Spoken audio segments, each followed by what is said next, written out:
Nous ouvrons aujourd'hui en développement avec un coordonnateur d'une association, Monsieur Marius Nadiel Marcel, qui est le coordonnateur de l'ACF, l'amicale de confiance des entrepreneurs sans frontières, qui est là pour nous parler d'un projet de club leader pour la paix et le développement. Bienvenue une fois de plus, Monsieur Marius. Merci. Ça va, vous allez bien ce matin? Très bien. Vous êtes détendu avec nos sportifs là dans le jardin en même temps? Beaucoup. Alors, parlons-en déjà de votre association, si vous pouvez vous présenter plus amplement à nos téléspectateurs. Ok, merci beaucoup à l'émission L'Aléco. Mais avant propos, comme nous sommes encore au mois de janvier, je formule mes voeux de santé à toute l'équipe technique, à vous également journalistes que vous êtes. Merci. Et à vos téléspectateurs qui nous suivent un peu partout à travers le monde. Donc, année de paix, de joie, de santé, mais beaucoup plus de perfection. Parce que j'avais reçu le 1er janvier un message qui dit 2 plus 0, plus 2, plus 3, ce qui égale à 7. Donc, c'est l'année de perfection pour tout le monde. Donc, voilà, perfection dans vos travails, perfection dans vos émissions. Merci. Ainsi de suite. Donc voilà un peu mes C'est gentil à vous, hein. Merci beaucoup. Par rapport à l'année. Ok. Et je suis le coordinateur de l'amicale de confiance des entrepreneurs sans frontières, comme vous l'avez évoqué tout à l'heure. Amicale veut dire tout simplement ami, amitié, voilà, fraternité. Et confiance, c'est-à-dire que c'est les gens qui se retrouvent pour partager un certain nombre d'idées. Donc voilà, si on ne fait pas confiance, on ne peut pas s'ouvrir à l'autre. Et entrepreneur, c'est quelqu'un qui désire faire quelque chose, mais quoi exactement, on ne sait jamais. Il faut d'abord se réunir autour d'un idéal pour échanger, en vue de pouvoir comprendre un certain nombre de choses, pour pouvoir accompagner la personne. Sans frontières veut dire tout simplement qu'aujourd'hui, la nouvelle technologie de l'information et de la communication nous donne les moyens pour pouvoir véritablement communiquer à tout le monde. Même si nous sommes dans notre chambre, on peut toutefois vraiment être en contact avec le monde entier. Donc, sans frontières veut dire tout simplement que voilà, il n'y a plus de barrières pour pouvoir échanger sur ce que nous faisons, échanger nos idées. Donc, grosso modo, voilà un peu l'amicale de confiance des entrepreneurs sans frontières. D'accord. Monsieur Nadiel, je vais revenir un peu sur nos échanges tout à l'heure, hors micro. Parfait écrivain entrepreneur, vous avez dit non, plutôt entrepreneur. Quelle est la différence entre les deux? Bon, je ne sais pas pourquoi vous avez insisté là-dessus. Parce qu'après... Ouais, c'est important. Ben oui, je sais qu'il y a une nuance, peut-être que non. Entrepreneur, qu'est-ce que vous entendez? Bon, entrepreneur, c'est quelqu'un qui désire faire quelque chose, mais il n'est pas encore dans l'action, il est dans la réflexion, voilà. D'accord. Mais un entrepreneur, c'est celui qui est déjà dans l'action. D'accord. Oui, un peu. Donc voilà, nous sommes encore des aspirants, je peux dire comme ça. On ne se dit pas encore entrepreneur, mais nous sommes encore des aspirants pour être entrepreneur. Parce qu'un entrepreneur, c'est vraiment beaucoup de sacrifices. On ne se lève pas un bon matin pour dire que je suis entrepreneur. Mais il faut vraiment des étapes. Donc, nous aspirons à l'être. Mais pour le moment, ça consiste à quoi? À quoi exactement, voilà. Pardon? Ça consiste à quoi quand on est entrepreneur? Entrepreneur, comme je vous ai évoqué tout à l'heure, c'est se réunir et réfléchir d'abord. Ouais. Parce que quand on veut se lancer dans l'action, ce n'est pas évident, ce n'est pas un chemin de retour. C'est-à-dire que c'est comme une alliance, en fait, entre l'homme et la femme. C'est-à-dire qu'on est appelé véritablement à aller jusqu'au bout, quelles qu'en soient les difficultés, pour le meilleur et pour le pire. Donc, être entrepreneur aussi, c'est un peu ça. Donc, c'est-à-dire qu'entrepreneur, c'est d'abord prendre le temps de pouvoir réfléchir véritablement, avant de pouvoir se lancer. Donc, j'ai insisté sur ce mot parce que c'est vraiment capital pour nous. Oui. Parce qu'aujourd'hui, beaucoup se disent entrepreneurs, mais au fin fond, demain, après, on s'arrête. Et c'est dommage. Vous êtes entrepreneur. Ça veut dire que vous n'avez pas encore débuté avec l'entrepreneuriat dans votre association. Vous aspirez, vous dites. Tout à fait, tout à fait. Tous ceux qui sont avec nous aspirent, mais d'ores et déjà. Vous développez des idées. Voilà, nous développons des idées. Il y en a qui se sont aussi déjà lancés. Effectivement. D'accord. Mais on ne peut pas les dire déjà qu'ils sont des entrepreneurs aguerris. Vous préférez être humble, c'est ça? Humble. Non. Bon, on reste dans votre... Alors, est-ce que ce n'est pas aussi en soi réduisant de se dire entrepreneur? Oui, je suis entrepreneur, je prends tout mon temps, je réfléchis, j'accouche des idées, mais je ne me lance pas dans l'action. Alors que pour entreprendre, on n'a pas besoin de trop réfléchir. Il suffit de trouver l'idée et de se mettre en action. C'est ça qui est le plus important. Attention, monsieur Parfait. C'est-à-dire qu'il n'est pas question seulement d'avoir des idées. Mais il faut mûrir cette idée. Je prends l'exemple tout simplement d'une femme qui est enceinte. En fait. Ce n'est pas au premier... le jour où elle est enceinte, c'est le même jour qu'elle met au monde. Non. Voilà. C'est 9 mois, n'est-ce pas? Ouais. C'est tout un processus. Donc c'est un peu ça aussi. Il faut que l'idée soit mûre. Mais comme Parfait n'est pas une femme, nous, on est bien placés pour comprendre cela. On va le laisser avec ça, c'est pas grave. Ok. Allez-y. Mais en fait, concrètement, quels sont les objectifs de votre association? Qu'est-ce que vous visez exactement? Bon, notre objectif, c'est beaucoup plus amener les jeunes, en fait, les plus jeunes, à avoir l'esprit vraiment de l'autonomie. C'est-à-dire qu'il ne faudrait pas toujours attendre de quelqu'un d'autre, forcément. Vous arrivez dans certains pays, dès le jardin d'enfants, on habitue les enfants déjà à de l'argent. Chez nous ici, c'est-à-dire que quand on habitue l'enfant avec l'argent, on dit qu'il deviendra un voleur. Ça dépend de la manière, hein, M. Marius. Oui, c'est de la manière, mais je parle un peu des réalités. On habitue l'enfant avec de l'argent. C'est-à-dire que le fait de l'habituer, c'est-à-dire que c'est de l'amener petit à petit à développer véritablement un certain nombre de connaissances et être en contact direct avec l'argent pour dire que l'argent permet tout simplement d'atteindre un objectif, tout simplement. Mais aujourd'hui, on constate dans nos familles, quelquefois, que quand on donne l'argent à un enfant, c'est pour aller gaspiller, acheter des bonbons, acheter des biscuits, et puis après, ça s'arrête là. Il n'y a pas la notion de l'épargne, il n'y a pas la notion de l'économie, il n'y a pas la notion ici, là. Donc, je donne l'argent, c'est pour aller tout simplement dilapider.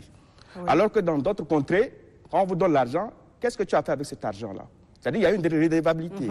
On rend des comptes. On rend des comptes, voilà. Mais ici, on constate que, voilà, pas question de redevabilité. Et puis après, bon, l'enfant revient toujours vous demander encore ce qu'il avait demandé. Donc, c'est question également de pouvoir inculquer cette culture dès le bas âge à l'enfant. C'est pourquoi j'encourage beaucoup nos amis CREDA. C'est-à-dire qu'un enfant, même s'il n'a pas été à l'école, il arrive quand même à faire des comptes. C'est-à-dire qu'il est sur place ici, mais il te parlera vraiment de la monnaie de l'yen, de dollars et autres, si ça a augmenté ou bien ça a réduit. Vous voyez un peu, non? Ce n'est pas question aussi, forcément, de faire de l'économie, mais des petites choses comme ça, si on arrive vraiment à le faire dans nos familles, je pense que question de l'autonomie, et au fur et à mesure que nous avançons, les jeunes vont comprendre véritablement la notion de l'économie, de l'épargne, et aussi de l'entrepreneuriat. Je pense que Madi, ça nous permet de cerner un peu votre association, vos missions. Vous vous mettez plutôt au devant de l'entrepreneuriat pour préparer l'esprit des jeunes à ce monde-là, façonner leur mentalité à entreprendre dans le futur. C'est bien ça? Tout à fait, tout à fait. D'accord. Alors, venons-en à votre projet, le club leader pour la paix et le développement. Monsieur Nadiel Marius, pourquoi ce projet? Ok, merci beaucoup. Nous sommes un pays où nous avons traversé beaucoup de difficultés, en fait. Et en tant qu'entrepreneurs, nous avons pris le temps aussi de pouvoir réfléchir et voir qu'est-ce que nous pouvons apporter notre part de contribution sur la situation dans laquelle nous vivons. Parce que, quelque part, il est dit, quelque chose qui est fait sans moi, quelque chose qui est fait pour moi, sans moi, c'est contre moi. Donc, nous avons eu le temps de pouvoir réfléchir avec les uns et les autres pour pouvoir dire que, voilà, nous sommes dans un pays où il y avait eu beaucoup de difficultés. Maintenant, qu'est-ce que nous pouvons faire pour pouvoir amorcer le pas de la paix et le développement? Parce que pour un entrepreneur, quand il n'y a pas la paix, il n'y aurait pas le développement. Donc, le club des leaders pour la paix et le développement, c'est l'initiative que nous avons eu à réfléchir. Et nous disons que voilà, pourquoi ne pas vraiment identifier certains établissements et travailler avec eux? Donc, c'est à ce titre-là que nous avons rencontré certains chefs d'établissement ainsi que d'autres jeunes pour dire que voilà, nous allons rester autour d'un idéal qui est beaucoup plus le club des leaders pour la paix et le développement. Et nous sommes encore en pleine phase de préparation. Et Inch'Allah, en fin mars, début avril, nous allons lancer l'initiative, accompagnée véritablement avec les personnes de bonne volonté, pour pouvoir mettre en œuvre cette initiative. Donc, nous sommes dans une phase très cruciale. La paix est là, mais accompagné de la paix, il faut qu'il y ait le développement. Et c'est ce que nous voulons dans notre pays. D'accord. Et votre initiative, c'est le club leader pour la paix et le développement? Tout à fait. C'est cela? Tout à fait. D'accord. Et comment comptez-vous accompagner ce projet? Bon, vous voyez que nous sommes des entrepreneurs, c'est-à-dire que nous ne lâchons rien en fait. Et nous ne comptons pas sur tel ou tel X ou bien Y. Avec le peu que nous avons, nous essayons vraiment d'avancer. Pour rappel, le 7 janvier dernier, c'est-à-dire le samedi dernier, nous avons lancé notre espace lecture sans appui de qui que ce soit. Ah, mais c'est très bien. Donc voilà, chaque week-end, on réunit les enfants autour d'un idéal qui est le livre, la lecture. Parce qu'un entrepreneur, c'est d'abord un grand lecteur, en fait. C'est-à-dire qu'il doit comprendre un peu les enjeux, tout ça. Donc nous habituons déjà ces enfants à la lecture. Donc voilà, en tant qu'entrepreneur, on ne doit pas rester bras croisés et attendre. Mais même si avec le peu que nous avons, nous commençons. Et ceux et celles qui veulent vraiment nous accompagner, qui n'ont qu'à nous accompagner. Alors, pourquoi est-il si important, M. Nadiel Marius, d'impliquer les jeunes dans le processus de paix? Vous savez très bien que les jeunes sont l'avenir du pays. Et on ne peut pas parler du développement sans parler des jeunes aujourd'hui. Parce que les jeunes, c'est ceux-là qui vont remplacer ceux qui aujourd'hui qui sont là. Donc, il faut véritablement les impliquer. Et c'est pourquoi j'ai dit tout à l'heure, quelque chose qui est fait pour moi, sans moi, c'est contre moi. Donc, il faudrait vraiment impliquer ces jeunes dans tout le processus. Aujourd'hui, on dit que non, il y a les jeunes qui sont sans expérience, ils sont orgueilleux, ils sont ceci, ils font cela. Non. Il faut quand même les écouter, il faut quand même les côtoyer, il faut quand même se rapprocher d'eux. Oui. Et c'est à ce moment que nous allons décrisper un peu l'atmosphère de l'orgueil. Qui pour nous était aussi un facteur très, très, très important. Parce qu'on ne peut pas vraiment laisser les aînés à part et les jeunes à part, ou même les enfants à part. Il faut s'asseoir autour d'un idéal. C'est une famille en fait. Une famille sans mère, c'est un problème. Une famille sans père, c'est un problème. Une famille sans enfants, ça, n'en parlons plus. Vous voyez un peu, non? Donc il faut vraiment se réunir autour d'un idéal, avec tout le monde, pour pouvoir véritablement s'échanger. C'est ça le plus important. Vous avez souligné un mot très important qui cause toujours problème dans les milieux des jeunes, surtout dans l'entrepreneuriat, l'expérience. Les jeunes qui viennent de sortir des cursus scolaires, académiques, ont toujours ce problème-là. On leur demande d'avoir de l'expérience. Et pourtant, il va falloir commencer quelque part. Tout à fait. Ça, c'est un sérieux problème pour les jeunes. Bon, aujourd'hui, comme je vous ai dit tout à l'heure, beaucoup de jeunes sont aussi orgueilleux. Ouais. Actuellement, dans le cadre de l'association ici, tout ce qu'on fait, nous faisons dans le volontariat. Moi, avant d'être coordinateur, je suis d'abord un bénévole. Ce n'est pas parce que je suis coordinateur que je ne dois pas faire ce qu'il y a à faire, non. Je mets l'étude de coordinateur à part. Et je mets d'abord ma casquette de membre en tant qu'association.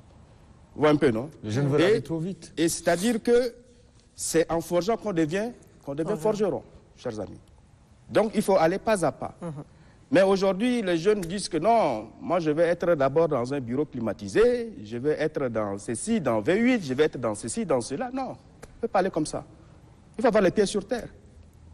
Ceux qui sont développés là, ils avaient commencé dans la souffrance. C'est vrai.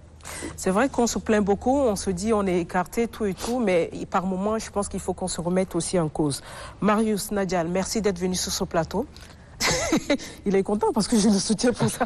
Mais bon, on va peut-être qu'il reste un petit truc rapidement. Non, je ne sais pas. Quelle question est laissée dans ma soif, franchement. Ah non, mais vous avez épuisé vos minutes. Voilà.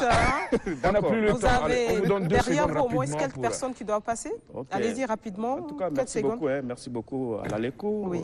Et toujours aller de l'avant. Oui. Aller de l'avant. Et merci beaucoup à nos téléspectateurs qui nous suivent. Oui. Et je dis toujours... perfection à tous les niveaux. Merci. Perfection à vous aussi. Merci d'être venu sur ce plateau. Merci à vous.